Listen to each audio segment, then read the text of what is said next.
কাতি বিহু উপলক্ষে আমাৰ কল্যাণপুৰ আৰু বাকৰি দলনি গাঁৱৰ ৰাইজে সন্মিলিতভাৱে আমাৰ সোণোৱালী ধান পথাৰত আজি সেউজীয়া হৈ আছে। আজি কাতি বিহুৰ এই দুমাহীৰ দিনাখন আজি আমি আকাশবন্তি জ্বলাইছোঁ।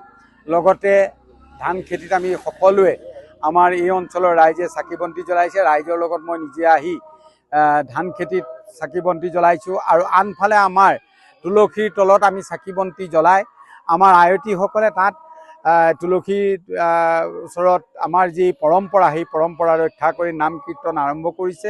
আৰু আমি প্ৰভু ভগৱন্তৰ ওচৰত আশীৰ্বাদ বিচাৰিছোঁ, গুৰুজনাৰ ওচৰত আশীৰ্বাদ বিচাৰিছোঁ। আজি আমাৰ এই পবিত্ৰ কাতি বিহুত আমি ধান খেতিৰ যাতে শস্য শ্যামলা এই ধান খেতি ভাগে যাতে সোণোৱালী ৰূপ লয় আৰু আমাৰ কৃষক বন্ধুসকলক ভৱিষ্যতে যাতে আমাৰ অন্ন প্ৰদান কৰে, তাৰ কাৰণে প্ৰভু ভগৱন্তৰ শ্ৰীচৰণত প্ৰাৰ্থনা জনাইছোঁ। কাতি বিহুত আজি গহপুৰবাসী ৰাইজ তথা অসমবাসী ৰাইজৰ মংগল কামনা কৰিছোঁ। আমাৰ চৰকাৰৰ কাৰণে প্ৰাৰ্থনা জনাইছোঁ।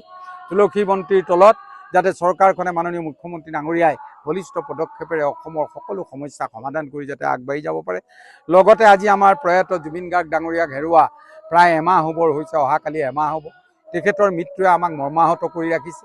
আমি জুবিন অনুৰাগী হিচাপে আমি সকলোৱে জুবিন গাৰ্গ ডাঙৰীয়াৰ এই মৃত্যুৰ কাৰণ আমাৰ উদঘাটন হ'ব লাগে। আৰু এই মৃত্যুৰ কাৰণ উদঘাটন হ'বৰ কাৰণে আজি আমি ন্যায়ালয়ৰ ওচৰত বিশ্বাস ৰাখি আমি ৰৈ আছোঁ।